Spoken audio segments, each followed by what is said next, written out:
네,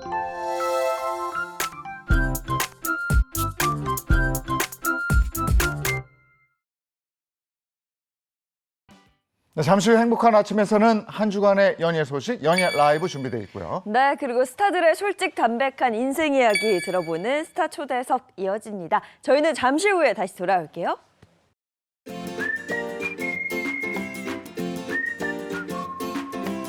안녕하십니까. 행복한 아침 이재용입니다. 안녕하세요, 장예인입니다. 오늘은 5월 29일 수요일이고요. 연예 라이브 준비되어 있는데 김호중 씨 공연 강행 이유가 네. 팬들 때문이었을까 아니면 선수금 때문이었을까?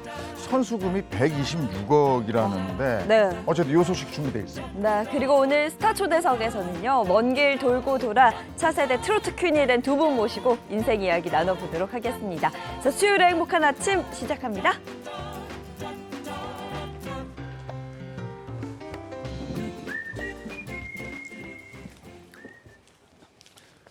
화제 이슈를 발빠르게 전해드리는 모닝 브리핑부터 시작하겠습니다. 김성환 시사평론가와 함께합니다. 어서 오세요. 네, 안녕하세요. 네, 첫 번째 이슈부터 전해주시죠. 네, 의사와 병원 직원은 물론이고 조폭 브로커까지 가담한 보험 사기단이 적발돼 충격을 주고 있습니다.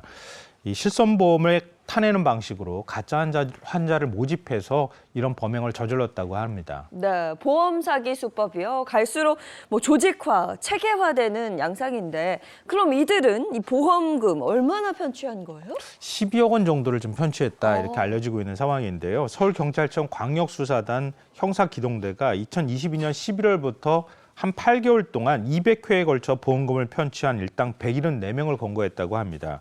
이 병원장과 브로커 등 5명을 또 구속 송치했다고 하는 사실도 공개했습니다. 네. 그렇다면 이들의 범행 수법은 어땠습니까?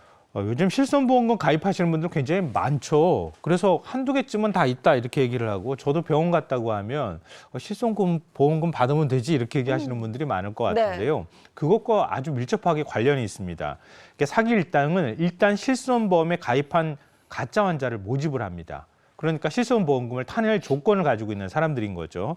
그런 뒤에 보험 심사가 쉽고 고액의 보험금을 청구할 수 있는 여유증 들어보신 분들이 별로 없을 것 같은데요. 풀이를 하자면 남성의 가슴이 커지는 증상을 말합니다. 또 다한증에 걸린 것처럼 진단을 해서 이런 보험금을 타냈다고 합니다. 이렇게 받은 돈의 20%는 우선 가짜 환자한테 나눠줬고요. 그리고 나머지 금액에 대해서는 브로커들이 한 30%, 병원이 50%를 나눠 가졌다고 합니다. 이 한 병원에서 단연간에, 그러니까 보험금이 아주 단기간에 많이 지급된 걸 수상하게 여긴 보험사가 신고를 하는 바람에 덜미를 잡혔다고 합니다. 그런데 의사나 이 병원 관계자들은 왜 이런 보험 사기에 가담한 건지 이게 돈 때문일까요? 네, 그렇죠. 근데 사실 좀 이해가 되질 않는데요. 이건 병원에서 협조를 해주지 않으면 이런 가짜 증상을 만들어낼 수가 없는 거 아니겠습니까? 병원장이 돈이 굉장히 다급했던 상황이었던 것 같아요. 병원이 오랫동안 경영난을 겪었던 것 같은데요. 이 원장이 병원을 개업하면서 한 30억 원가량의 대출을 받았다고 합니다. 그 이후에도 병원 경영이 별로 좋지 않았던 것 같은데요. 대출금은 또 많이 있고 병원 경영도 별로 안 좋고 그렇게 한 상황에서 이제 지인을 통해서 브로커를 소개받았다고 합니다. 그러니까 브로커가 짧은 기간에 돈을 많이 벌 수 있게 해주겠다 이렇게 아마 설득을 했겠죠. 아니면은 유혹을 했던가요? 그 얘기에 넘어가서 병원도 이런 범행에 가담을 했다고 합니다. 실손보험의 재정 적자 얘기는 어제 오늘의 일이 아니었고 그리고 도수 치료라든지 노안 수술이라든지 이런 데 브로커 병원 얘기 나오고 여기에 실손보험 엄청나게 들어가 있고 네.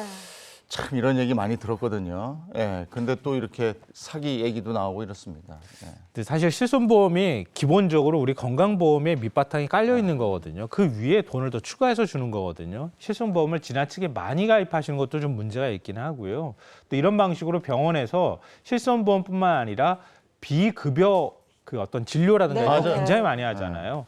그런 부분들은 어떻게 좀 통제가 돼야 될 필요가 있지 않을까 싶습니다. 치료받으러 가면 바로 실손보험이 있으시죠? 이런 거 물어보니까. 네. 예. 자, 다음 이슈 전해주시죠. 얼마 전 대전역 성심당점 사연 제가 전해드린 적이 있었잖아요.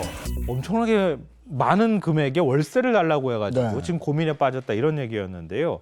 월 4억 원이 넘는 고액의 임대료를 견디지 못해서 지금 폐점해야 될 위기에 처해 있다라는 소식까지 제가 전해드렸는데 결국 성심당 측에서 월세가 1억 원을 넘기면 대전역점에 문을 닫겠다 이렇게 공개적으로 어. 밝히는 상황이 벌어졌습니다. 코레일 유통은 임대율이 17% 정도 돼야 된다 이렇게 얘기하는 거고 네. 여기에 대해서 이제 성심당 측이 첫 공식 입장을 낸 거죠. 네, 성심당 운영사 대표이사가 언론과 인터뷰를 가졌는데요.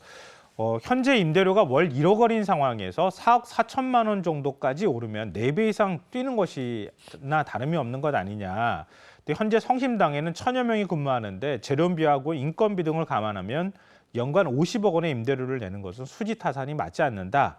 그러면서 대전역점의 철수 가능성을 언급했다고 합니다. 네, 성심당 측에서는 1억 원 월세가 넘으면 더 이상 영업을 하지 않겠다, 대전역점. 네. 이렇게 이야기를 한 건데 이에 대해서 코레일 유통 측의 입장은 어떤가요? 그러니까 코리아 유통의 그 입장은 굉장히 완강한데요. 그러니까 코리아 유통 관계자가 또 언론에 밝힌 게 있습니다. 성심당 대전역점의 임대료에 대한 수수료율 적용은 규정에 따른 것이다. 이렇게 설명하고 있는데요. 지난 시간에도 제가 설명해 드렸던 것처럼 백화점에 입점한 업체들이 수수료를 내잖아요. 예. 이게 매출액의 일정 액수를 수수료로 내는 방식이잖아요. 네. 즉 코리일 같은 경우에 대전역점도 마찬가지 방식을 사용하고 있다고 합니다. 그러니까 성심당이 돈을 많이 내니까 많이 버니까 많이 버는 것에 따르는 수수료를 내야 되는 거다. 그게 곧 임대료다. 이렇게 지금 얘기를 하고 있는 건데 다른 매장과의 형평성을 고려해서 기존 원칙을 바꿀 생각은 전혀 없다. 예외가 없다. 이렇게 지금 얘기를 하고 있는 상황입니다. 다른 매장도 다 이 정도의 퍼센트를 부여하고 있는데 여기가 많이 버니까 액수가 늘어난 거다 이런 그렇죠. 얘기인데 설명을 듣자면 그런 예. 거죠. 그러면 성심당이 대전역을 떠나면 그 무슨 대책은 있는 겁니까? 임대료 협상이 만약에 실패하게 된다면 어쩔 수 없이 대전역점의 문은 닫을 수밖에 없는 상황이라고 얘기하고 있고요. 대전역 주변의 건물을 임대를 하거나 아니면은 건물을 매입을 해서 그 대전역 안에 들어가 있는 성심당점을 그쪽으로 옮기는 방안을 지금 검토하고 있다고 합니다. 즉 코레일 유통이 앞서 4차례 공개 경쟁 입찰을 붙였다고 하는데 이게 모두 다 유찰이 됐다고 하거든요. 처음에는 4억 원이 넘는 금액에 처음에 이제 입찰을 붙였는데 그 이후부터 계속 지금 유찰이 되는 상황이고 5차 공고가 지금 나와 있는데 월 임대료가 3억 918만 원이라고 합니다. 성심당 측이 얘기하는 게 월 1억 원이잖아요. 그러니까 아직도 한 3배 정도 금액 차이가 나기 때문에 계속 이렇게 가다가는 이 언제까지 공개 경쟁 입찰을 해야 될지 모르겠는데 이게 폭을 줄일 수 있을까? 네. 이렇게 하면 못 줄이고 그냥 대전역점에서 성심당이 나가는 일이 벌어지지 않을까 이런 네. 생각이 듭니다. 이거야말로 좀 더 지켜봐야 되겠네요. 네네. 네. 네, 다음 이슈 전해주시죠. 이 당첨만 되면 20억 원의 시세 차익을 거둘 수 있다고 해서 이른바 로또 청약으로 불린 아파트가 있습니다. 서울 반포의 한 재건축 아파트 조합원 분양분이었는데요. 이게 딱 한 가구밖에 안 나왔어요. 근데 이 가구에 대한 당첨자가 발표가 됐는데요. 전용 면적 84제곱미터의 분양을 받는 행운의 주인공은 올해 첫 만점 청약 통장 보유자였다고 합니다. 야, 만점 청약 통장을 가지고 있어요. 네. 어쨌든 그 한 명 부럽습니다. 3만 명 이상 몰렸죠? 그러니까 이거 35,076명이 아유, 몰렸다고 합니다. 대단. 이야.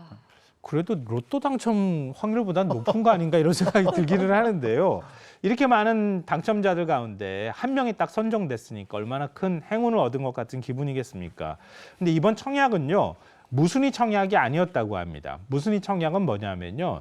청약 순위 이런 거 다 따지지 않고 청약 신청한 사람들 갖다 놓고 그냥 뽑는 거예요. 네. 근데 이건 일반 분양이었다 그래요. 일반 분양이었기 때문에 청약 1순위 자격순대로 청약을 받는 상황이었거든요. 그러니까 3만 5천 명이 몰렸으니까 가점으로 보면은 제일 높은 가점이 나올 수밖에 없기 때문에 3만 5천 명 가운데 1등은 결국 만점 통장을 네. 갖고 있는 사람일 수밖에 와. 없었던 거였던 거죠. 네, 정말 이 엄청난 경쟁률을 뚫고 당첨이 됐습니다. 만점 통장의 보유자 누구일지 정말 궁금해지는데요. 그래서 사람은 공개가 안 됐는데요. 저도 이 소식 듣고 난 다음에 나도 청약 1순위인데 이런 생각 제가 잠깐 헷갈려서 했어요. 지금 이 소식 들으면서 그렇게 생각하시는 분도 있을 것 같은데요. 청약 1순위하고 청약 만점은 좀 다릅니다. 참고로 알아두시면 좋을 것 같은데요. 청약 가점으로 따지면 만점은 84점입니다. 그러니까 84점은 무주택 기간, 부양 가족 수, 통장 가입 기간 등으로 산정을 하게 되는데요. 무주택 기간이 15년 이상, 이게 32점을 받는다 그래요. 청약 통장 가입 기간이 15년 이상 17점. 본인 제외 이거는 억지로 못 만들 것 같은데 부양 가족이 6명 이상 그럼 35점이라 그래요. 어. 가족이 6명 이상이라고 하거든요. 네. 다자녀 가구인가 그럴 아니면 수 있고. 부모님을 부모님 모시고. 살았던 건가 이런 생각이 좀 들기는 하는데요. 그러니까 7인 이 행운의 주인공을 우리가 그러면 따져보면은요. 7인 가구가 15년 이상 무주택으로 버틴 서울 시민이다. 야, 이 대단한데. 네? 근데 이런 사람 만나기도 쉽지 않을 것 쉽지 같은데. 않죠. 그래서 35,000대 1을 뚫었나 이야. 봅니다. 이런 분이 당첨이 된 거고. 와. 예. 네? 올해 성약시장에서 이 만점자가 나온 게 네. 처음이라 그래요. 그래서 이분은 15년 동안 무주택으로 살다가 네. 첫 집으로 반포에 입성했군요. 그러니까 이거 대박. 이거 대박이죠. 아니 네. 왜냐면 시세 차익이 25억 원이라고 하니까요. 네. 이거 왜 달리 할 말이 없는 것 같습니다. 15년 무주택으로 사시다가 반포에 입성하면서 20억 벌고 들어가요. 아 그렇죠. 야, 부럽습니다. 자, 다음에 시작해 주시죠. 서울 한강변에 반려견하고 함께 이렇게 산책해 보신 분들이 있으실 것 같아요. 근데 서울 하천 가운데 이렇게 한강변 말고 이 반려견 출입 금지인 곳이 있다고 해요. 이게 하천 가운데는 유일하다고 하는데요. 혹시 어딘지 아시겠습니까? 바로 청계천입니다. 청계천에 반려견 동반을 허용해달라는 민원이 근데 제기가 되면서 서울시가 전면 허가하는 방안을 지금 검토 중이라는 소식이 전해졌습니다. 아, 청계천이 반려견 출입이 안 되는 하천이었어요? 그것도 몰랐네요. 청계천 복원을 했잖아요. 네. 이게 벌써 19년 됐다 그래요. 저도 엊그제 같은 일처럼 19년 됐습니까, 느껴지는데 벌써? 청계천 복원을 한 다음부터 그 다음에는 뭐 청계천이 그대로 드러난 상황이잖아요. 그 청계천변을 반려견하고 같이 산책을 못하도록 금지시켜놨다고 합니다. 서울시 조례로 그렇게 됐다고 하는데요. 그러니까 하천폭이 굉장히 좁잖아요. 그리고 배설물 관리가 좀 쉽지가 않은 상황이기도 하고요. 또 외국인들이 많이 찾는 공간이잖아요. 근데 아무래도 반려견이 외국인을 보고 뭐 물거나 짖거나 어떤 사고가 발생할 가능성도 있다. 그렇게 해서 반려견 출입 금지 구역으로 지정을 했는데 이게 19년 전에 지정을 한 거기 때문에 지금은 좀 시대 상황이 많이 변했잖아요. 반려동물 천만 시대라는 얘기까지 나오고 있는 상황이니까 그래서 서울시가 청계천을 복원한 지 19년 만에 반려동물 출입 허용을 지금 검토하고 있다고 합니다. 이 서울시 조례에는 청계천에 동물을 데리고 출입하면 행정지도를 하게 돼 있는데요.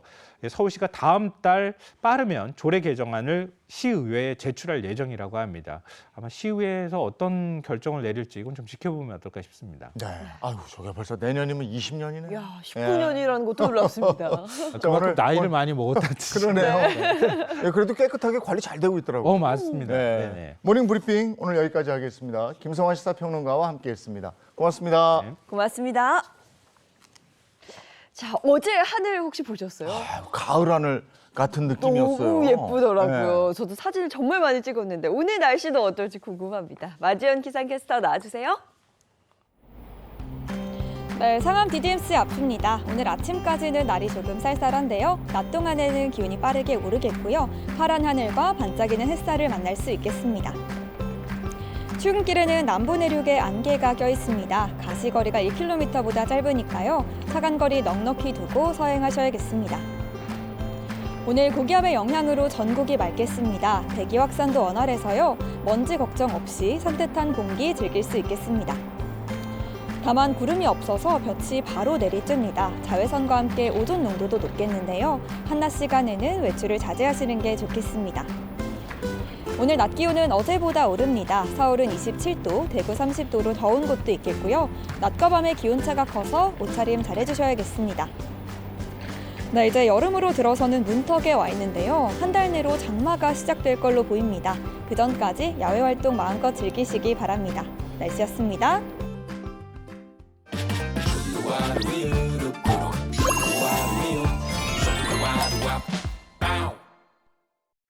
네, 한 주간의 영화 소식 알아보겠습니다. 박스 오피스 준비되어 있습니다. 네, 이번 주 극장가를 뜨겁게 달구고 있는 영화 순위부터 살펴보겠습니다. 자, 박스오피스 순위입니다. 먼저 5위는요. 청춘 18 곱하기 2 너에게로 이어지는 길이고요. 4위는 극장판 하이큐 쓰레기장의 결전, 3위는 그녀가 죽었다, 2위는 범죄도시 4, 그리고 1위는 퓨리오사 매드맥스 사가입니다. 네, 수요일 아침을 이끌어줄 이분들 소개해드려야죠. 네, 인사 먼저 부탁드릴게요. 네, 안녕하세요. 상큼발랄 행복한 아침에 행복 비타민 개그우먼 박은영입니다. 안녕하세요. 연예계 팩트 사냥꾼 대중문화 전문기자 홍정선입니다. 네, 안녕하세요. 연예계 특종 여신 항상 입에 몇 년 동안 합니다. 네, 미남 전문 기자 최정아 기자입니다. 네, 요새 근데 여신삘이에요. 맞아요. 예뻐. 너무 예뻐. 네, 너무 여신- 예뻐요. 네, 몇 년 동안 주장하고 있지만 여신 아니고 여식입니다. 네. 여신 맞습니다. 자, 은영 씨, 오늘 준비한 영화는 어떤 영화예요? 네, 오늘 제가 준비한 주제는요. 아주 신선하다, 신선해인데요. 어느 정도로 신선하냐? 아니, 그전에 한국 영화에서 이런 소재를 다룬 영화를 본 적이 있었나 싶을 정도로 아주 신선한 영화 두 편을 준비를 오. 했습니다. 신선하다, 신선해. 네, 첫 번째 영화는요. 네, 신선하다, 아주 신선해. 첫 번째 영화는요. 타고난 천재 도굴꾼이 전국에 있는 전문가들과 함께 땅속에 있는 유물을 파헤치며 벌이는 아주 짜릿한 한 판을 그린 영화 도굴입니다. 네, 땅속 도둑, 도굴꾼을 소재로 했다. 지금까지 본 적이 없는 새로운 소재네요. 맞습니다. 2020년에 개봉을 했는데 그때까지도 없었고 지금까지도 없는 소재입니다. 영화 도굴. 이 도굴이라는 신선한 소재를 중심으로 해서 기존 어떤 범죄 오락물과의 차별성을 뒀는데요. 사실 이제 대표적인 범죄 오락물 뭔가 훔친다? 이런 도둑들 생각나시죠? 여기서는 아주 커다란 그 노란 다이아몬드 목걸이를 보석을 훔쳤는데 여기서 훔치는 건 문화재죠. 도굴이다 보니까. 그래서 요 아주 잘 다뤄지지 않던 소재를 리얼하게 다루기 위해서 굉장히 구현에 힘을 썼고 또 이재훈 씨도 잘했지만 조우진 씨가 굉장히 또 웃음을 더했었는데 이게 또 만약에 도구를 문화재를 훔친다 이러면 주인공들이 지금 진짜 너무 나쁜 도둑 아니야 이러실 수 있는데 그게 아니라 빼앗긴 우리의 문화재를 되찾는다. 요런 의미까지 더 둔 것이 저는 정말 신선하다, 신선했습니다. 영화 속 유물들이 이제 주요 볼거리였을 텐데요. 어떤 문화재들이 나왔을까요? 네, 영화에는 황영사, 이 금동불상, 그리고 고구려 고군 벽화, 세종대왕 어진, 그리고 강남 한복판 성능에 묻힌 이 조선의 보물까지 이 실제하진 않지만 실제할 것 같은 유물들을 제작을 해서요. 이 실감나는 땅속 기술의 세계를 완성을 했습니다. 이 고군 벽화 같은 경우에는요. 실제 고군 벽화 그림을 마음대로 쓸 수는 없잖아요. 그래서 이 실제 여러 자료들을 참고해서 새롭게 이 영화에서 우리가 볼 수 있는 이런 그림들을 만들었는데 그리고 이 영화의 화려한 점정인 설릉, 이 선릉 같은 경우에는 외부 촬영만 가능했었다고 합니다. 그래서 이 선릉과 땅굴 같은 경우에는 실제로 만들어서 촬영을 했다고 하는데 이 영화 전체 제작비에서 무려 10%나 들어가는 이 제작비를 들여서 만들었다고 하니까요. 이 영화 보실 때 이렇게 돈을 들였었구나라고 살펴보시는 것도 재미있는 포인트가 될 것 같습니다. 총 제작비가 100억이었거든요. 10억 들여서 판 굴입니다. 우리 국가유산을 보는 맛도 있겠습니다. 네. 두 번째 영화는요? 네, 신선하다 신선해 두 번째 영화는요. 동부가 최고의 보안을 자랑하는 인천세관 그 안에 숨겨져 있는 검은 돈 1,500억 원을 제한 시간 40분 만에 털기 위해 모인 기술자들의 이야기를 담은 영화 기술자들입니다. 영화의 주 무대가 인천세관인데요. 어떻게 장소를 섭외한 건지가 좀 궁금합니다. 이 영화 내용상 사실 훔쳐도 신고도 못하는 이 어떻게 보면 눈먼 돈 1,500억 원을 탈취하기 위한 그 역대급 프로젝트를 이렇게 실행해 나가기 위해서 몇 장소가 나오는데 그 마지막 무대가 인천세관이거든요. 그런데 이게 그래서 영화의 제2의 주인공이라 할 만큼 중요한 곳인데 그러다 보면 인천세관 여기서 촬영하려고 하면 인천 항만을 섭외했어야 됐다고 해요. 그런데 이 촬영 시기가 딱 인천 아시안 게임 개최 시기여서 인천 항만이 철저히 이 보안에 만전을 기하던 시기라 촬영 안 됩니다. 허가를 하지 않은 거예요. 그래서 제작진은 이 인천세관 느낌으로 촬영할 수 있는 항만이 어디 있을까? 전국을 찾아 나서야 했다고 합니다. 그렇게 어렵게 섭외된 장소 과연 어디였을까요? 네, 제작진 정말 전국을 돌아다녔습니다. 부산, 울산, 광양, 군산 그리고 삼척, 동해까지 대한민국에 있는 모든 항만을 다 돌아다녔다고 해도 과언이 아니었는데요. 이 항만공사, 경찰, 국정원 직원들까지 정말 많은 관계자들을 만나서 이 허가를 받아야만 했는데 5개월이 넘는 시간 동안 공을 들인 결과 이 인천 항만 못지않은 규모인 광양항만의 허가를 받았다고 합니다. 피땀 어린 노력의 결과요. 이 1급 보안구역 속 1,500억 원이 든 이 금고에 침투하는 장면부터 이 영화의 정말 하이라이트라고 할 수 있는 카체이싱 추격신 이 장면까지 이 정말 너무너무 잘 담긴 영화거든요. 이 영화의 백미라고 할 수 있는 대부분의 장면들이 이곳에서 촬영이 됐으니까요. 이 영화도 강추드립니다. 네, 이렇게 이야기를 들으면 꼭 봐야겠다 이런 생각이 듭니다. 자, 영화 기술자들까지 영화 소식 잘 들었습니다.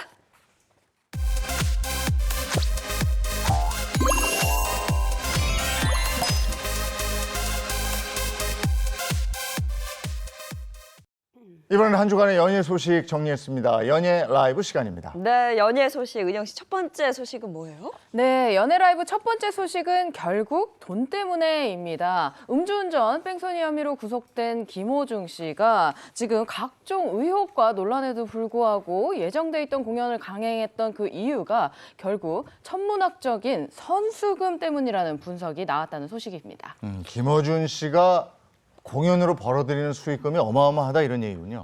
네, 일단 28일 금융감독원 이 전자공시 시스템에 따르면요. 일단 한 매체 보도에 따른 부분부터 전달해 드리도록 하겠습니다. 김호중 씨가 공연 등으로 벌어들일 이 수익을 미리 받은 것으로 보여지는 선수금은 약 126억 원에 달했습니다. 이는 공연 등이 취소되면 고스란히 빚이 되는 돈으로 환불할 경우 회사 재정에 엄청난 부담이 되는 금액인데요. 이처럼 선수금이 쌓여 있는 탓에 이 업계에서는 김호중 씨와 소속사에서 아무래도 현실적으로 공연을 강행할 수밖에 없었던 것이 아니겠느냐라는 추측을 내놓고 있는 상황입니다. 와, 선수금 약 126억 원. 그렇다면 이번 사태로 인해서 김호중 씨 소속사가 물어야 할 돈도 적지 않을 것 같은데요. 자금 사정은 어떻습니까? 이것도 마찬가지로 금융감독원 전자공시 시스템에서 확인된 내용인데 자금 사정이 넉넉지 않습니다. 지난해 말 기준 현금 다른 거 빼고 현금만 한 16억 원. 사실 이게 기획사에서 16억 원이다 이게 많은 돈은 아니거든요. 네. 왜 그런가 여러 가지 분석이 있는데 일단 그 전년도 2022년도보다도 그때는 200억 원대 매출이었는데 2023년에는 188억 원 정도의 매출을 내면서 전년 대비 한 68억 원이 매출이 줄었다. 이런 부분이 있고 또 그래서 현금만 또 떼어서 보면 그 2022년 말에는 94억 원이었습니다. 현금을 보유하고 있는 게. 근데 1년 사이에 16억 원은 왜 이렇게 줄었나 봤더니 이 김호중 씨가 지난해 한 3월에서 9월까지 1등했던 스타와 팬 어떤 소통하는 플랫폼이 있어요.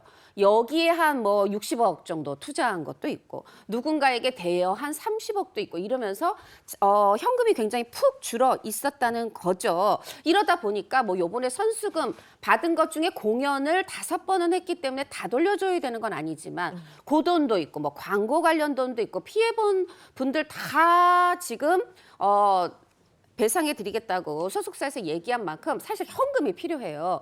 그러다 보니까 지금 김호중 소속사의 어떤 그 빌딩이 건물이 매물로 나왔다 이런 보도가 있는데 대략 보니까 건물이 땅이 한 30억 원대고 근데 건물값이 비싸더라고요. 그게 한 40억 원대 해서 합해서 한 75억 원, 6억 원 정도 된다. 요거까지 다 팔면은 될지 거기까지는 잘 모르겠습니다. 지금 김호중 씨는 구속돼 있는 거고 어제 구속 후에 첫 조사가 이루어졌다고 들었거든요. 네, 일단 경찰 측을 통해서 계속해서 정보가 흘러나오고 있는 상황입니다. 이 보도된 내용을 바탕으로 전달을 해드리도록 하겠습니다.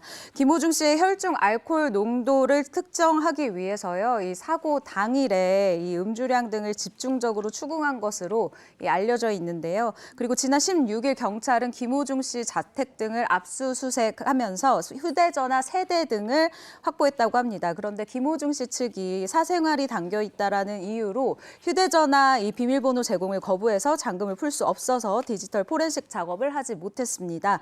하지만 어제 첫 구속 이후에 수사에서 김호중 씨가 휴대전화 3대의 비밀번호 가운데 일부를 제공을 했고 휴대전화 잠금 해제에 여전히 비협조적인 태도를 보이고 있다라고 경찰 측에서는 주장을 하고 있는데요. 그리고 경찰은 이번 주 내에 검찰 송치를 목표로 남은 기간 동안 이 김호중 씨의 음주운전과 증거인멸 이 혐의 입증에 주력할 방침이다라고 알려왔습니다. 네, 형제 경찰은 계속 수사 중에 있는 건데요.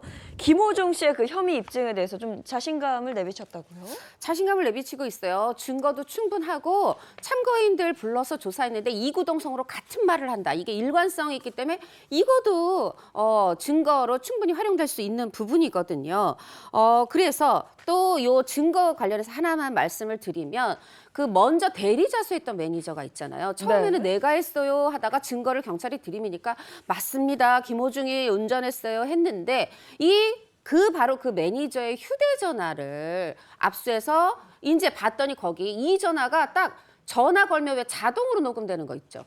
우리 가수가 전화했어. 요거 녹음해야지가 아니라 네네. 거기에 근데 그 녹음 내용에 김호중 씨가 나 음주운전했는데 이거 좀 어떻게 좀 해결해줘. 나 좀 말하자면 스스로지만 범인을 도피하도록 이걸 좀 도와줘. 요렇게 하는 내용이 들어있다 이렇게 알려졌어요. 사실 그전에는 소속사 대표가 지시해서 나 옷만 그냥 벗어줬어요. 요거는 범인 도피 교사가 아니라 방조거든요. 네. 근데 요거보다 형량이 높은 직접 이거를 이제 부탁했다. 범인 도피 교사로 지금 이 범죄 혐의를 높이는 것까지 경찰이 검토하고 있다. 이런 내용이 알려지고 있습니다. 예, 이건 뭐 계속 우리가 또 얘기를 할 거니까 네. 지켜봐야 되겠고 두 번째 연예 소식 전해주시죠. 네, 연예 라이브 두 번째 소식은 차두리에게 대체 무슨 일이입니다. 남자 축구 국가대표 그리고 코치를 지닌 차두리 선수가 법적으로 혼인 상태인 와중에 두 여성분과 또 내연 문제로 고소전에 휘말렸다는 사실이 알려졌다는 소식입니다. 네, 우선 이게 어떻게 알려지게 된 사건이죠?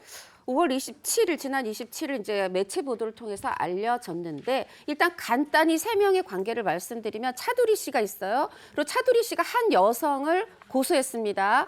명예훼손 혐의로. 그리고 또 다른 여성이 있어요. 이 여성도 같이 그 한 여성을 고소했습니다. 근데 이 함께 고소한 이 차두리 씨와 여성이 일단 사귀고 있었어요. 네. 그런데 그 와중에 지금 요번에 두 사람에게 고소당한 이 여성을 만난 겁니다. 근데 이 여성은 억울하다는 입장, 요 기본 세 명의 관계는 말씀드리고 일단 차두리 씨가 서울 송파경찰서에 이 여성을 명예훼손, 스토킹 혐의 이걸로 고소를 했고 또 다른 먼저 교제하기 시작했고 지금도 교제하고 있는 그 여성도 또 이 용인 서부 경찰서에 고소장을 접수했다고 합니다. 네, 차두리 씨와 여성 A 씨, 여성 B 씨 어떤 관계예요, 이 세 사람이? 네, 일단 소장에 나와 있는 부분을 전달을 일단 해드려야 하는 이 시기인 것 같은데요. 이 소장에서 여성 A 씨에 대해서요, 차두리 씨는 몇 차례 만남을 가진 사이인데 A 씨가 사생활 폭로 등으로 명예훼손을 했다라고 주장을 하고 있습니다. 그리고 A 씨를 고소한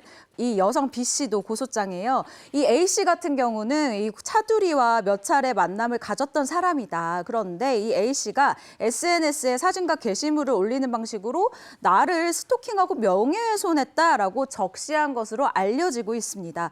이런 것으로 추측해 봤을 때 여성 A 씨는 헤어진 연인이고 이 여성 B 씨는 현재 교제 중인 연인이 아니겠느냐라는 추측이 가능한 부분입니다. 네, 결국 고소를 당한 A 씨, 차두리 씨와 만남을 가졌던 사이였다라는 건데 이와 관련해서 A 씨 주장은 좀 다르다 그래요?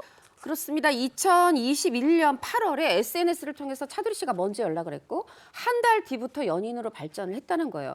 그래서 1년 반 넘게 2년 가까이 돼가지고 2023년 5월에 나 말고 다른 사람 만나는 여자가 있어? 이걸 알고 이별을 통보했다는 거죠. 그랬는데 그해 10월에 차두리 씨가 또 먼저 이렇게 연락을 해왔다는 겁니다. 그래서 그러면 또 이제 그 전 여성하고는 정리가 되고 나한테 연락한 건가 했는데 또 한 달 뒤에 아니 예전부터 만났고 지금까지 만나고 있다는 이 명확한 사실들을 이 여성이 알게 됐고 화가 많이 났겠죠.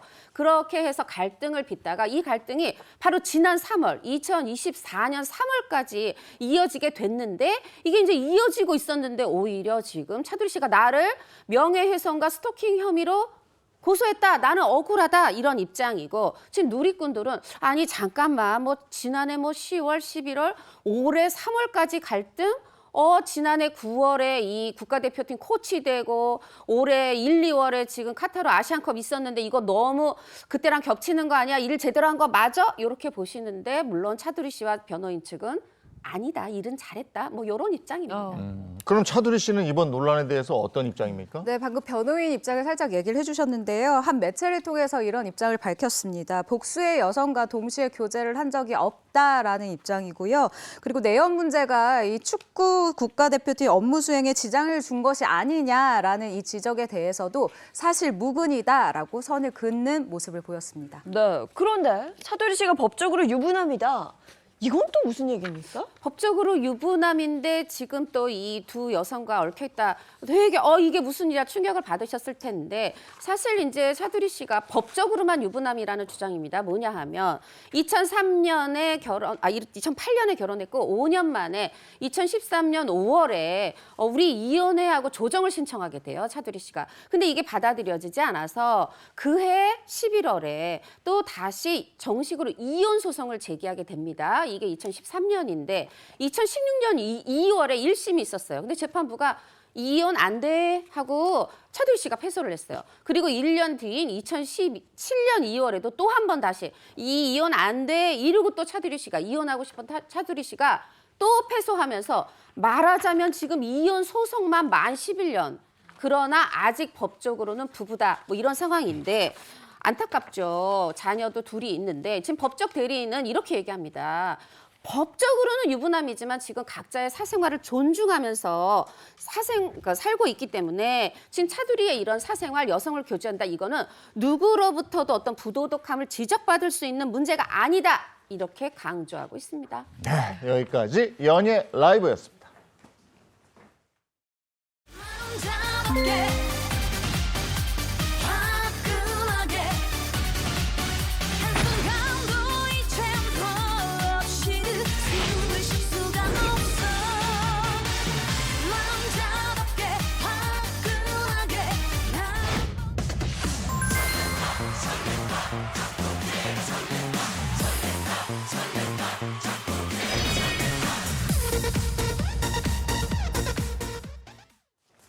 행복한 아침 함께하고 계신 지금 시각 8시 2분을 넘어섰고요. 이번에는 반가운 스타의 인생 얘기를 들어보는 스타 초대석 시간입니다. 5월의 마지막 주 수요일 스타 초대석 시작하죠. 네, 스타 초대에서 아주 반가운 두 분입니다. 차세대 트로트 퀸 두 분이죠. 지원이 씨 그리고 설아윤 씨 함께합니다. 어서 오세요. 네, 어서 오세요. 안녕하세요. 반갑습니다. 네, 한 분씩 시청자 여러분들께 인사 좀 부탁드리겠습니다. 행복하게 사는 세상 지연이가 찾아왔네. 행복하게 사는 세상 행복한 아침에 왔네. 안녕하세요, 여러분의 에너지원 지연입니다. 네, 안녕하세요, 트로트 군통 영설 하윤입니다. 반갑습니다.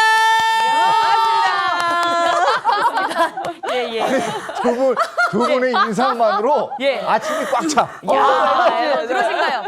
아니, 감사합니다. 진짜 힘을 가득 받는 느낌인데요. 예. 사실 최근에 이 트로트 붐이 정말 계속해서 이어지면서 내가 퀸이다, 아니다, 내가 퀸이다 이렇게 얘기하시는 분들이 정말 많잖아요. 실제로 김연자 씨 그리고 장윤정 씨 이후로 이 트로트 퀸이다라는 이 수식어를 갖는 분들이 정말 많은데 오늘 우리 함께한 이 지원이 씨 그리고 설아윤 씨 같은 경우는 정말 알잖아요. 우리 또 특별하지 않으면 안 모시잖아요. 알잖아. 우리 또 특별한 분들만 모시잖아요.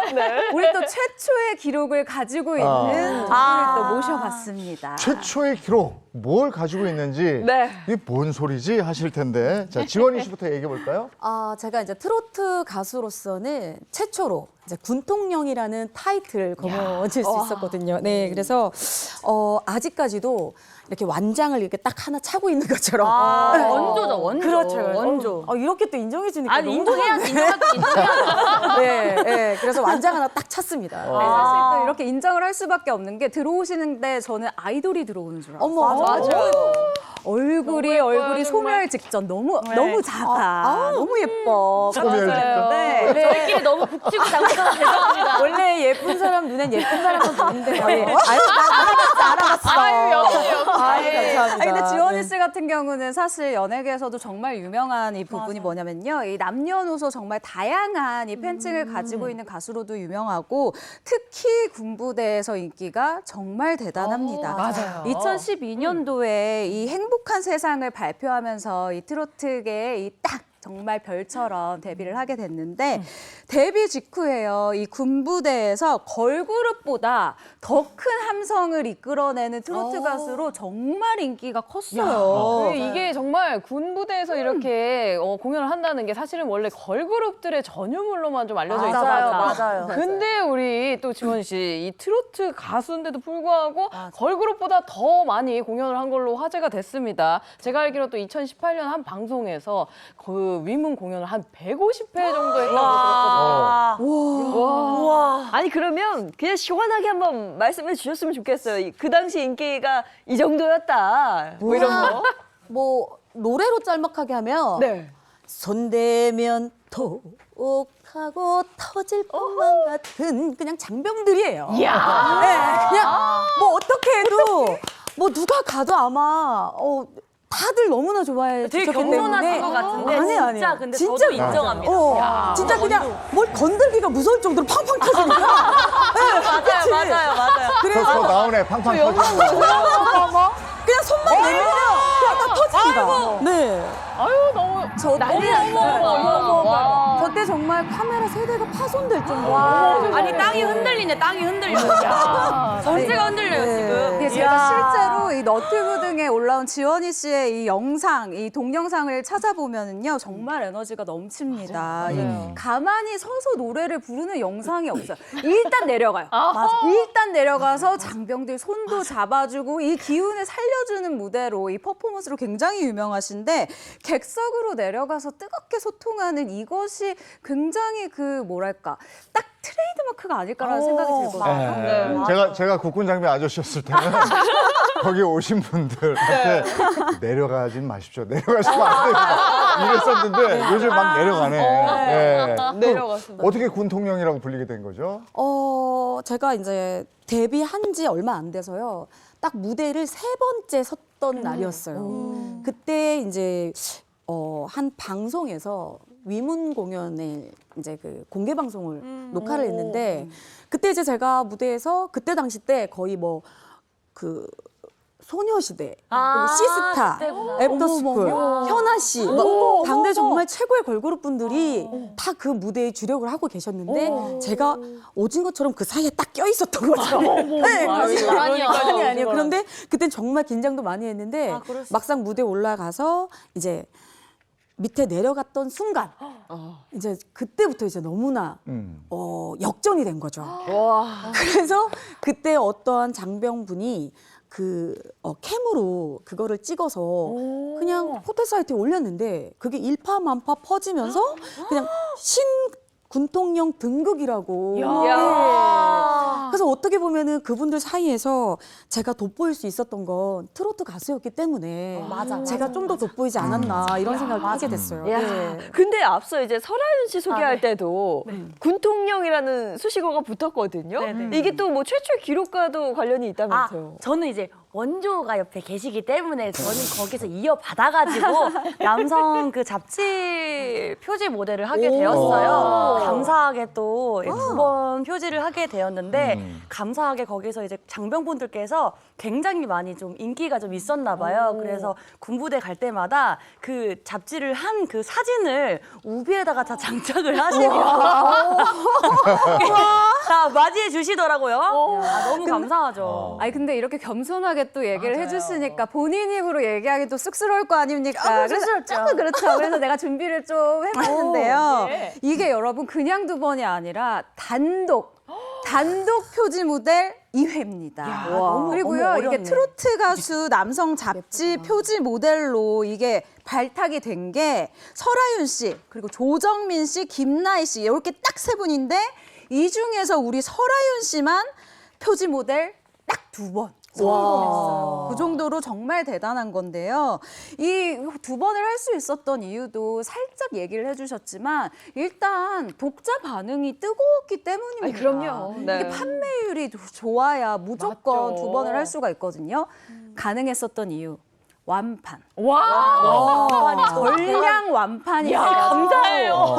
이거는 감사해요. 싶어도 살 수가 없어서 야. 그래서 2번에 가능했다고 해요. 네. 그러면 남성 잡지 그 표지 모델이 되기 전과 된 후에 이 가수 군 행사의 반응이 달라요? 반응이 좀 다르긴 하죠. 근데 사실 어떤 여성분이 가서 이렇게 무대를 서도 모든 장병분들이 맞이하여 주시는데 저는 감사하게 그 덕분에 조금 호랑이 굴에 더 들어갔다가 오는 느낌이 들어서 좀 분위기가 다르더라고요. 근데 지원이 언니도 이렇게 내려가서 객석에서 이렇게 있는 게 아니라 무대 밑에 내려가시잖아요. 맞아요. 저도 내려가게 되더라고요. 네, 감사하죠. 그러면 이제 한창 군부대 행사 다닐 때 뭐 한 달에 최대 그러니까 몇 번까지 가봤어요? 저는 그러니까 이틀에 한 번꼴로 해서 이제 한 달에 12군데, 2부대, 13부대 다녔던 것 같아요. 예, 캘린더를 봐서 이렇게 네. 재봤더니 네, 그렇게 됐더라고요. 야, 저 우리가 두 분 군통령을 모시고 방송을 하는데 의전에 신경을 좀 써야 될 것 같아요. 맞습니다. 자, 그러면 지금부터 본격적으로 지원이 씨하고 설아윤 씨에 대해서 알아보도록 하죠. 네, 제가 한번 준비를 해봤습니다. 트로트 최초로 또 군통령이죠, 우리 지원이 씨. 그리고 트로트 최초 남성 잡지 표지 모델 우리 설아윤 씨. 이 두 분의 공통점이 있는데요. 바로 아주 노력을 했고 아주 혹독한 시간을 견뎌냈다. 요거이라고 말을 할 수가 있는데요. 그래서 제가 준비한 이야기, 전국 트로트 뜰 날 노래 인생을 걸다입니다. 준비 많이 하셨네요. 감사해요. 그런 제목 걸 때 미리 괜찮다. 얘기 좀 해주시죠. 전국 트로트 뜰 날 노래 인생을 걸다. 자, 그럼 이제 어수선한 가운데 본격적으로 얘기를 나누도록 하죠. 네. 네. 자, 우리가 흔히들 그 트로트 하면 뽕짝이라고 해서 맞아요. 뽕이라고 많이 하잖아요. 네, 그렇죠? 맞습니다. 이 트로트를 뽕이라고 부르게 된 이 이야기들이 굉장히 많은데요. 이 보통 이박자 계통이라고 우리가 얘기를 많이 하잖아요. 그런데 트로트를 예전에 서양풍으로 이제 연주를 할 때 쿵짝 쿵짝 이렇게 그렇죠. 이렇게 연주를 할 때 예전에는 이게 뽕짝 뽕짝 이렇게 들렸다고 맞아요. 해서 이거를 맞아요. 뽕이라고 불렀다는 이 설화가 굉장히 유력하다고 합니다. 그리고 우리 트로트 얘기할 때 뽕필이 있냐 뭐 이런 얘기. 맞아요. 뽕필 중요해요. 지금 굉장히 바쁜 시기 아닌가? 그러니까 5월부터 시작을 해서 가을까지가 행사 뭐 집중돼 있는 건데 지원이 씨부터 어때요? 솔직히 코로나19 전과 이후로 많이 나눠지는데요. 그 전에는 진짜로 한 달에 한 7, 80개 정도 그렇게 다닐 만큼 너무 정신없이 바빴고 그런데 이제 코로나19 이후에는 아무래도 많은 축제들이 조금 축소되면서 예전 같진 않지만 그래도 아직도 그래도 많이 찾아주신 덕분에 맞아요. 행복하게 일하고 있습니다. 예. 네. 설아윤 씨는 어때요? 맞아요. 정말로 지원이 언니 말씀대로 코로나 전에는 저도 진짜 4, 50개는 이렇게 했었던 것 같아요. 한 달에. 정말 그땐 감사했지만 그래 코로나 시기 때 참 많은 분들께서 힘들어 하셨잖아요. 그래서 비대면 행사가 굉장히 조금 있었긴 했어요. 서로가 뭔가 교감하고 소통할 수 있는 행사 공연이 없었기 때문에 가수분들도 힘들었지만 관객분들도 굉장히 많이 힘들으셨는데 기다려주신 덕분에 그 전보다 후에 조금 감사하게 그래도 일주일에 3, 4개 정도는 있는 것 같아요. 대단하네요. 그래도 너무 감사하죠. 야, 네. 이 정도면 사실 군통령을 넘어서 사실 트로트의 여왕이라고 불러도 진짜 손색이 없을 정도인데 요즘에 또 뽕 뜰 날, 이 트로트 뜬 날 좀 실감을 하실 것 같아요. 맞아요. 그렇겠네요. 다니니까. 예. 워낙 많이 다니기도 하고 예. 그만큼 이제 반응도 있으니까 다닐 맛도 좀 날 것 같은데 수입의 변화 뭐 이거 좀 예민한 질문이긴 한데 조금 예민한데? 진짜 조금 예민할 최정아 수 기자가 있어요. 요거 뭐 라디오 방송에 출연한 수익 금액 그러니까 약간 설아윤 씨가 이야기하신 거를 제가 조사를 한번 해봤거든요. 네. 한 라디오 방송에 2019년도에 또 출연을 하셔가지고 이렇게 얘기를 하셨습니다. 4인 가족 기준, 가족끼리 외식으로 일주일에 한 번, 많으면 2, 3번 소고기를 먹을 수 있는 정도다라고 얘기를 해주셨는데 여러분 여기서 중요한 중요한 게 돼지고기 아니고 소고기라는 점. 여기 그랬네요. 2019년에 한 라디오에서 얘기한 거 아니에요? 네. 그때는 소고기 먹을 정도라고 그랬는데 지금은 어떻습니까? 수입의 변화가 있어요. 너무 궁금하다. 그때 정말 배부른 소리를 했던 네. 것 같아요. 이제는 소고기가 아니라 제가 입맛이 조금 바뀌었어요. 돼지고기로. 네. 돼지고기를 먹을 수 있어요. 요즘 힘들어? 네, 조금. 되게 기고만장했었네, 제가. 바빴을 때는 일주일에 엔진 오일을 한 번씩 간 적이 있어요. 근데 맞아요. 그 정도. 그 정도로 네. 바빴다는 어머나. 거예요. 자, 그러면 제가 이야기 나누다 보니까 노래가 너무 듣고 싶어요. 왜 이렇게 큰 사랑을 받고 있는지. 지원이 씨 그러면 어떤 노래 혹시 준비하셨을까요? 제 노래 아무래도 지원이 하면 남자답게. 네. 아, 이 그러니까 남자답게 또 어떤 노래인지 너무 궁금하거든요. 남자답게는 들어보시면 압니다.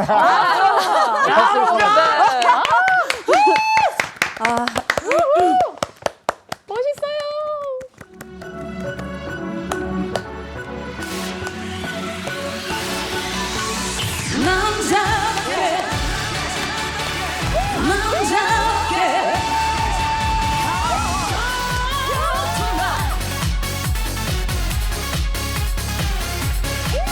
따스했던 너의 품 안에 살 수 있게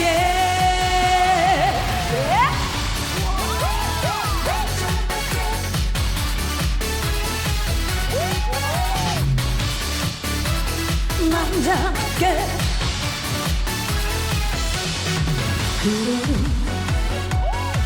그대를 처음 본 순간 첫눈에 반했던 그날 한동안 난 몰랐어 너에게 빠져들기 전까지 남자답게 화끈하게 내 손을 잡아줘 한순간도 이제 너 없이 숨을 쉴 수가 없어 남자답게 화끈하게 내게로 다가와 부드러운 너의 품 안에 안길 수 있게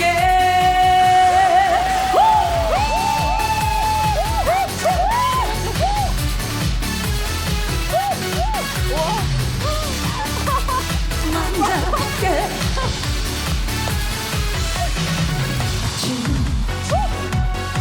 알리는 전화 소리에 깨어나 수화기를 불며 사랑해 하는 너에게 고맙다 한마디 못해서 남자답게 화끈하게 내 손을 잡아줘 한순간도 이제 너 없이 숨을 쉴 수가 없어 남자답게 화끈하게 내게로 다가와 부드러운 너의 품 안에 안길 수 있게 남자답게 화끈하게 한순간도 이제 너 없이 숨을 쉴 수가 없어 남자답게 화끈하게 날 한번 안아줘 따스했던 너의 품 안에 살 수 있게 남자답게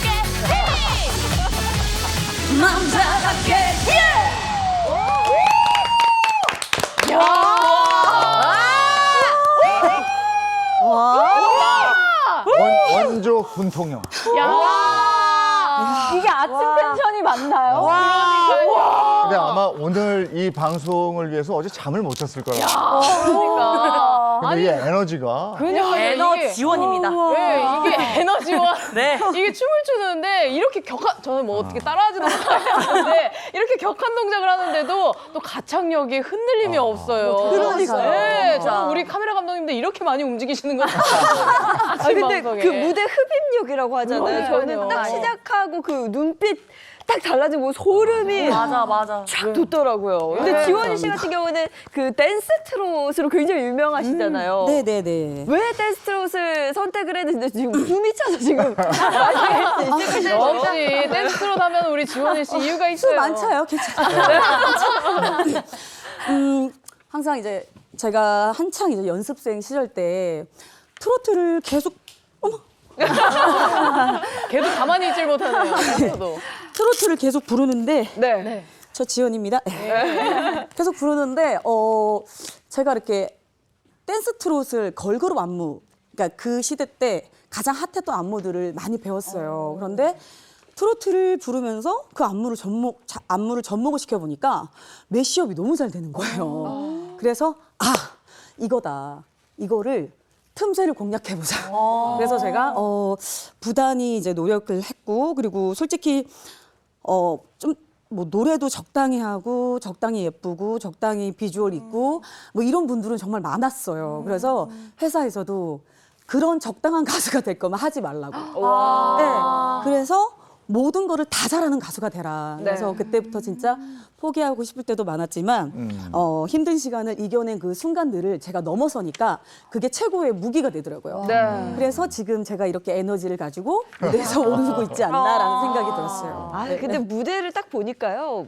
뭐 100마디 말로 설명할 필요가 없는 것 같아요. 왜 원조 군통령인지 그러네. 증명을 해주신 것 같습니다. 맞아요. 네. 감사합니다. 국군 장병 여러분 어떡할 거냐고. 네. 두 번째 네, 준비되셨나요? 자, 전국 트로트 뜰라! 네, 노래에 인생을 걸다 두 번째 이야기, 바로 꿈은 이루어진다입니다. 네, 이 두 분이 제가 알기론 또 굉장히 오랜 시간 돌고 돌아 이 꿈을 이루기까지 노력을 했다는데, 여러분들 그 꿈을 이루기 위해서 강산을 변할 동안 그 꿈을 위해 달려가 본 적이 있으신가요? 이 두 분 제가 알기로 우리 또 지원이 씨가 10년이 걸렸고요. 우리 설아윤 씨 12년이 걸려서 꿈을 이뤘다고 들었습니다. 야, 평탄치 않았어요. 네. 그러니까 설아윤 씨는 가수가 되기 위해서 12년이 걸렸다. 네. 몇 살 때부터 가수의 꿈을 꾼 거예요? 초등학교 5학년 때부터 가수의 꿈을 꿨는데, 제가 이제 할머니 손에서 자랐어가지고 워낙 막 이렇게 치어리더도 하고 어렸을 때부터 되게 나서는 걸 되게 좋아했어요. 근데 초등학교 5학년 때 친척 축가 결혼식에서 제가 축가를 부른 적이 있었는데, 어머 저거 어떡하니? 저거 어떡하니? 아유 어떡하니? 똑같은데요, 지금이랑? 예, 어머 큰일 났네. 네, 결혼식에서 제가 축가를 불러드린 적이 있었는데, 그때 저는 가수의 꿈을 키워야겠다라는 생각을 갖고 6학년 때부터 연습생 생활을 시작했어요. 네, 근데 이제 연습생 생활을 12년을 한 거지 데뷔는 하지 못했고, 항상 데뷔 직전에 회사가 없어지기도 하고, 그래요? 같이 이렇게 걸그룹을 준비하다가 무산되기도 하고 되게 우여곡절이 많았었던 것 같은데, 그 연습생을 기간들 12년을 덕분에 지금의 제가 있는 것 같아요. 아니 근데 사실 생각해보면 초등학교 5학년은 저 생각해보면 단상 앞에서 상 받을 때도 떨리는 맞아요. 그런 나이잖아요. 네. 그런데 하객들 앞에서 노래를 부른다? 이거는 떡잎부터 달랐다라고밖에 할 수가 없네요. 근데 걸그룹 연습생 12년은 진짜 대단한 건데. 근데 아마 많은 분들이 그 기억하실 것 같아요. 한번 이렇게 프로그램에 나왔던 적이 있지 않아요? 맞아요. 사실 또 설아윤 씨 제가 또 준비를 단단히 해왔습니다. 아유, 감사합니다. 설아윤 씨가요, 뭐 방송 프로그램에서 이름을 알리기 시작했는데 워낙 외모도 출중하지만 불멸의 연습생 S양 이걸로 또 기억하시는 분들이 맞아요. 많으실 거예요. 그때요 600대 1의 경쟁률을 뚫고 합격했습니다. 와, 진짜 하더라고요, 대단해요. 제가. 이게 거의 뭐 지푸라기라도 잡자 이런 심정으로 도전을 하셨을 것 같은데, 저도 그 불멸의 연습생 S야 이 출연 이후도 아주 긴 또 연습생 시간 때문인 것 같아요. 네, 맞아요. 제가 연습생 생활을 하면서 이렇게 정말 TV 프로그램에 나와 본 적이 없기 때문에 제가 뭐라도 해야겠다라는 지푸라기 잡는 심정으로 임했던 것 같아요. 근데 그전에도 슬럼프를 좀 많이 빠져 있었던 상태여서 그때는 뭐라도 해야겠다라는 생각으로 온갖 아르바이트를 했습니다. 네. 근데 요즘 친구들도 굉장히 초등학생들도 지금 요즘에 트로트가 정말 붐이 일어나가지고 어린 친구들이 트로트를 많이 불러주고 있어요. 그래서 저는 되게 감사하게 하고 있습니다. 근데 그 걸그룹의 꿈을 막 키우다가 네, 12년 하다가 왜 이제 트로트로 이제 방향 전환을 한 건지. 솔직하게 말씀드리면 그때 나이가 적은 나이도 아니어서 아이돌을 하기에는 솔직해요. 솔직하게 진짜 근데 솔직하다. 정말로 현실적으로 생각을 했어요. 근데 제가 할머니 할아버지께서 갑작스럽게 돌아가셨어요. 준비하는 기간에. 그래서 제가 이제 정말 그 너의 목소리가 보여를 통해서 TV 프로그램에 나왔는데 할머니 할아버지는 안 계셨었기 때문에 제가 생각을 조금 바꿨어요. 오래오래 노래할 수 있는 건 트로트잖아요. 남녀노소 모두가. 네, 정말 그래서 대표님을 제가 만나 뵙게 되었는데 대표님께서 제안을 해주셨어요. 나랑 한번 트로트 해보지 않을래? 라고. 그래서 저는 생각을 전환을 했었던 것 같아요. 왜 트로트를 생각을 못했지? 그러니까 트로트는 오래오래 노래할 수 있는 게 가장 큰 장점이잖아요. 맞아요. 그래서 무대에 서는 건 다 똑같다고 생각을 했어요. 그래서 트로트를 다시 시작한다라는 마음으로 연습생 생활을 다시 1년을 트로트에 대해서 막 공부를 했습니다. 말 그대로 뽕기를 열심히 공부를 해가지고 데뷔를 했습니다. 그런데 트로트를 하기로 마음먹은 다음부터는 일사천리로 쫙 일이 이루어졌다면서요? 정말 일사천리라고 저는 생각도 안 해요. 지금도 계속 진행형이라고 생각을 하고 감사하게 하고 있어요. 사실 코로나 때는 너무나 일이 없었기 때문에 지금 모든 행사 공연이 정말 그전만큼은 아니지만 지금 감사하게 많이 생기고 있거든요. 지금도 감사하게 활동을 하고 있는 네. 뭐 전혀 후회하진 않죠. 뭐 아이돌을 포기한 것에 있어서는. 너무 잘했다고 생각을 했어요. 왜냐면 그 관객분들과 무대에서 소통하고 이 교감이라는 게 있어요. 언니도 아실 거예요. 그 눈을 보고 같이 소통을 하면서 스킨십을 하면서 관객분들이랑 소통하는 거는 그건 말로 표현할 수 없는 것 같아요. 자, 그럼 이쯤에서 설아윤 씨 노래도 들어봐야죠. 들어봐야죠. 설렌다 굿싱? 이라는 네. 신곡. 신곡. 예. 자, 박수로 청하겠습니다.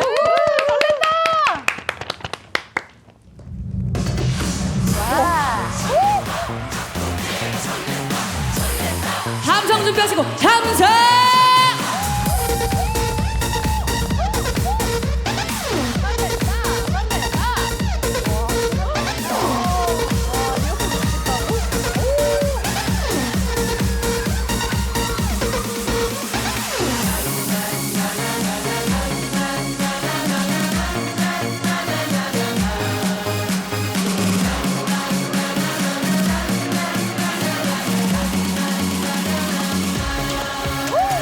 사랑의 핵심은 무엇일까? 인생의 행복은 무엇일까?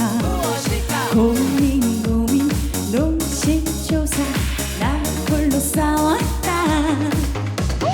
행복은 욕심을 버리는 인생은 자유롭게 산다는 것.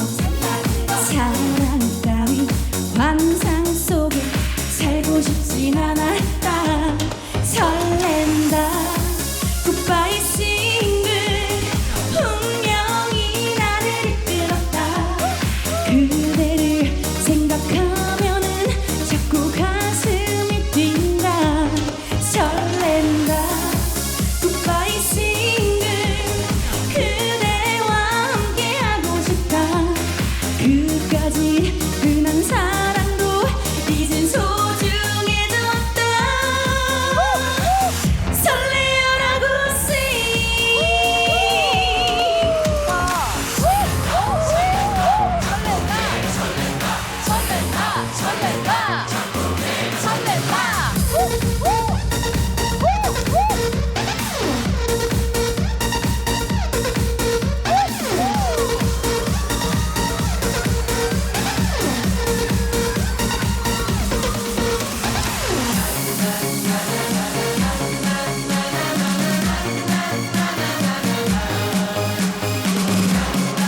가진 흔한 사랑도 이젠 소중해졌다.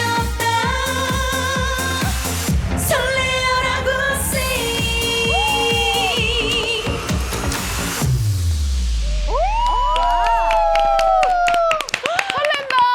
노래 좋다. 좋네요. 야, 너무 잘 들었습니다. 설아윤 씨 신곡 설렌다 구식. 야, 설레죠? 그러니까요. 듣는데, 네. 아이돌계 뺏겼으면 어쩔 뻔했어요. 아, 이거 딱 진짜 뺏겼으면 어쩔 우리 또 뻔했어. 최정아 기자님이랑 제 노래 아닌가요? 굿바이 싱글. 맞아요. 가라. 오, 맞아요. 굿바이 싱글. 근데 이제는 트로트가 우리가 그냥 일반적으로 생각하는 그런 트로트가 아니네. 진짜 댄스 트롯이고요. 이게 트로트가 진화를 했어요. 맞아요, 맞아요. 근데 설아윤 씨는 지금 신곡 부르면서 유독 생각나는 사람이 있어요? 그쵸. 아무래도 할머니, 할아버지가 생각이 너무너무 나요. 아직도 너무 일찍 돌아가셔가지고 아마 지금 보시고 있는 우리 이모님들도 있고 우리 엄마도 보고 계시거든요. 이제 울지 마. 그래서 다 지켜보고 계실 거니까. 사랑해요. 그러니까 지켜보고 계실 거니까라고 하셨으니까 네. 만약에 지금 할머니, 할아버지가 계시다면 네. 혹시 하고 싶은 얘기 있을까요? 뭐 영상 편지나? 네. 저 울어요. 너무 어려운가요? 네. 생각만 해도. 네. 아, 할머니, 할아버지 갑자기 해도 돼요? 네, 그래요. 네, 위에서 너무나 할머니, 할아버지가 좋아했던 트로트를 제가 여기서 잘 하고 있어요. 할머니, 할아버지가 정말 부끄럽지 않게 손녀딸이 열심히 이 후배 가수들과 선배들한테 누가 되지 않게 잘 꾸준히 노력해서 많은 관객분들을 위로하는 가슴을 울리는 따뜻한 좋은 가수가 되도록 노력할게요. 할머니, 할아버지 사랑합니다. 귀여워. 네. 자, 설아윤 씨가 이렇게 할머니, 할아버지의 영향을 받아서 트로트 가수가 됐다면 지원이 씨 역시 어머니 영향을 받았어요. 아, 네. 저는 아무래도 어머니의 영향이 좀 컸는데 원래 저는 이제 초등학교 2학년 때부터 육상 선수를 시작해서 네, 대학을 이제 체육학을 전공을 할 정도로 계속 운동만 했어요. 네, 그러다가 어느 날 갑자기 이제 엄마가 너무 많이 아프신 거예요. 그래서 원인도 모르고 계속 병원에서 그냥 희귀 질환, 루푸스 질환이라고 자가면역 결핍 질환인데요. 그 질환으로 병상에서 거의 마음의 준비를 다 하라는 말을 들을 정도로 위독한 상황에서 이제 어머니의 꿈에 대한 얘기를 듣게 된 거죠. 그때 이제 엄마 꿈이 가수시라는 걸 이제 그때 처음으로 알게 된 거예요. 그래서 제가 스스로 깨달은 거는 엄마가 살 수 있다면 내가 반드시 엄마의 꿈을 대신해서 어떻게 해서든지 이뤄야지 이런 생각이 들었고, 그리고 엄마가 혹시라도 정말 뭐 잘못되신다 그러면 진짜 저는 한국에 있고 싶지가 않을 정도로 너무너무 힘든 시간이었기 때문에, 그런데 진짜 기적적으로 엄마가 또 그 임상실험 대상자셨어요. 왜냐하면 지푸라기라도 잡고 싶은 마음으로 임상실험 대상자에 이제 신청을 한 거죠. 그런데 우리나라에서 이제 딱 7분만 살아남으셨는데 그 중에 한 분이 이제 저희 엄마가 다행이다. 그래서 지금 너무 좋아지셔갖고 얼마 전에 산도 같이 네, 너무 건강해지신 거예요. 그래서 그때 저 산행을 올라가서 진짜 장시간을 걸쳐서 올라갔지만 올라가서 진짜 기쁨의 눈물을 진짜 원 없이 흘리고 내려왔지 않았나. 네, 말씀처럼 아까 이제 운동을 했다라고 얘기를 해주셨는데 그 이력을 제가 사실 좀 살펴보고 왔었는데 그냥 운동을 하신 정도가 아니라 정말 대단하더라고요. 일단 초등학교 2학년 때부터 육상 선수로 활약을 했어요. 와, 그때부터 에너지원이었네. 와, 이거는 그냥 취미 수준이 아닙니다. 일단 단거리부터 중장거리까지 뛰었고요. 이게 그냥 순간적인 힘이 있는 단거리뿐만이 아니라요, 여러분. 마라톤 선수. 마라톤까지 뛰었습니다. 시민체전에서 단거리 선수로 은메달 땄고요. 도민체전에서 상위권이었다고 합니다. 아까 춤추고 나서 호흡 흔들리지 않고 멘트를 할 수 있었던 하나도 안 이유가 흔들린 있었어요. 이유가 있어. 달려지원. 에너지원. 근데 그렇게 대단한 선수였다가 이제 가수가 된 계기는 어머니의 꿈이 어떻게 되면 어떻게 보면 이제 지원이 씨의 마음을 흔들게 된 건데 어머니 병간호를 하면서 좀 마지막 소원일지도 모르는 어머니의 그 꿈을 좀 이뤄드려야겠다 생각하고 노력을 시작하신 거네요. 그렇죠. 제가 그냥 그때만 해도 기적이 일어날 거라고는 생각도 못했고 그냥 어찌됐든 그냥 살 수 있다면 내가 뭐든지 다 할 수 있겠다 이런 좀 자신감이 있었어요. 그래서 그냥 막연하게 꿈을 꿨는데 진짜 기적이 일어나니까 그래서 그때부터 솔직히 뭐 생활 형편이 여의치는 않아서 진짜 독학으로 계속해서 노래 연습을 했고 우리 하윤 씨처럼 안 해본 아르바이트가 없을 정도로 정말 그냥 좀 부단하게 좀 여기까지 왔는데 이제 그 시간들이 어떻게 보면은 지금 와서 보면 지금 나에게는 에너지원이 아닌가. 네. 그리고 가요제 같은 거 나갔어요? 그렇죠. 아무래도 형편이 어렵다 보니까 저를 테스트할 수 있는 길이 가요제밖에 없었어요. 네. 내가 지금 수준이 어느 정도고 그리고 지금 내가 어느 정도 실력이 향상됐고 발전됐는지는 가요제를 나가봐야지만 딱 알겠더라고요. 근데 언제부턴가 가요제를 나가면 뭐 인기상 타고 스타상을 타고 그다음 최우수를 타고 대상을 타고 이렇게 되더라고요. 네. 그래서 맞아요. 그렇게 차근차근 길을 밟아오면서 지금의 지원이 씨가 된 그렇죠. 건데 네네. 그러면 앞서 이제 하윤 씨도 할아버지 할머니에게 짧게 영상편 썼으니까 지원 씨 지금 어머니가 보고 계실 어머. 이것도 너무 눈물 날까요? 어머니께 이제 한마디 한번 해보면 좋을 것 못했던 같아요. 아니 그냥 항상 이제 엄마는 지금부터 사는 인생이 이제 덤이라고 하시거든요. 이제 보너스를 받은 것처럼 이제 그냥 마냥 행복하게 살고 싶어 하시는데요. 그냥 처음에는 엄마의 꿈을 이루어주는 게 이제 저의 꿈이었다면 이제는 또 저를 보면서 열심히 가수의 꿈을 꾸고 있을 또 그 어떤 누군가를 위해서 트로트 가수로서 좀 사명감이 생기더라고요. 네, 그래서 앞으로 어디에서든 부끄럽지 않게 지원이만의 색깔로 지원이 독보적인 그 트렌드를 또 널리 알리면서 가수 생활을 행복하게 하고 싶은 게 지금 저의 꿈이 됐어요. 네. 엄마 덕분에 이렇게 됐으니까 엄마 언제든지 건강하고 우리 앞으로 더 많이 웃자. 자, 앞으로도 활발하게 활동할 두 분 지원이 씨, 설아연 씨와 오늘 얘기 나눴습니다. 시간이 다 돼버려서 벌써요? 예, 여기서 보내드려야 될 것 같습니다. 네. 두 분 고맙습니다. 네, 감사합니다. 자, 이어서 오늘 날씨 보고 돌아오겠습니다. 마지연 기상캐스터 바로 나와주세요. 네, 어제 날이 참 좋았죠. 길을 가다 멈춰서서 하늘을 올려다보거나 또 사진을 찍는 분들도 심심치 않게 볼 수 있었는데요. 오늘도 좋은 날씨가 이어지겠습니다. 네, 출근길에는 남부 내륙에 안개가 껴 있습니다. 가시거리 1km보다 짧으니까요. 차간거리 넉넉히 두고 서행하셔야겠습니다.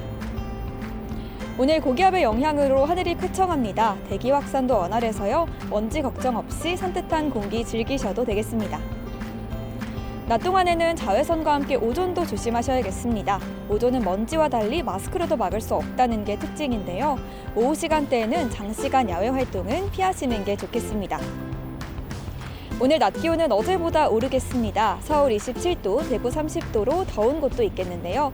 일교차가 커서 옷차림 신경 쓰셔야겠습니다. 네, 이번 주는 대부분 지역이 맑겠고요. 금요일에는 제주에 또 주말에는 강원도에 비 예보 있습니다. 해당 지역에 사시거나 여행 가시는 분들은 참고하셔야겠습니다. 날씨였습니다.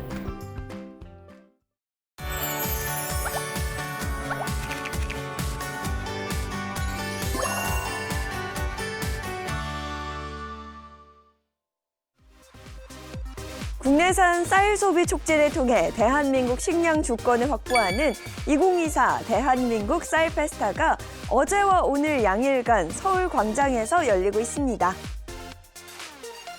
이번 행사는 국내 쌀 소비 감소로 인한 과잉 재고를 해소하고 가격 하락으로 어려움을 겪고 있는 쌀 농가를 돕기 위해 마련됐는데요.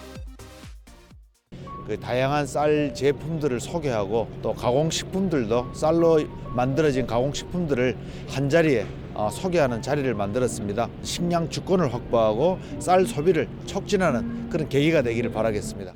최근 우리 쌀이 소비가 급속하게 축소돼 가지고 쌀 수급 문제가 큽니다.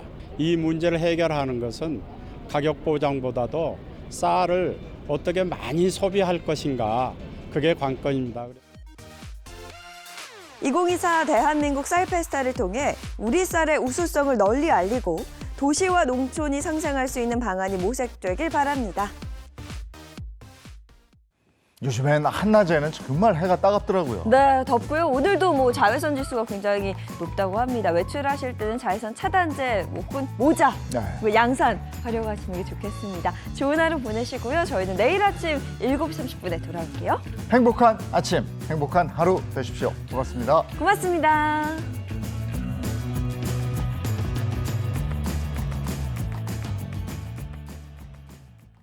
채널 A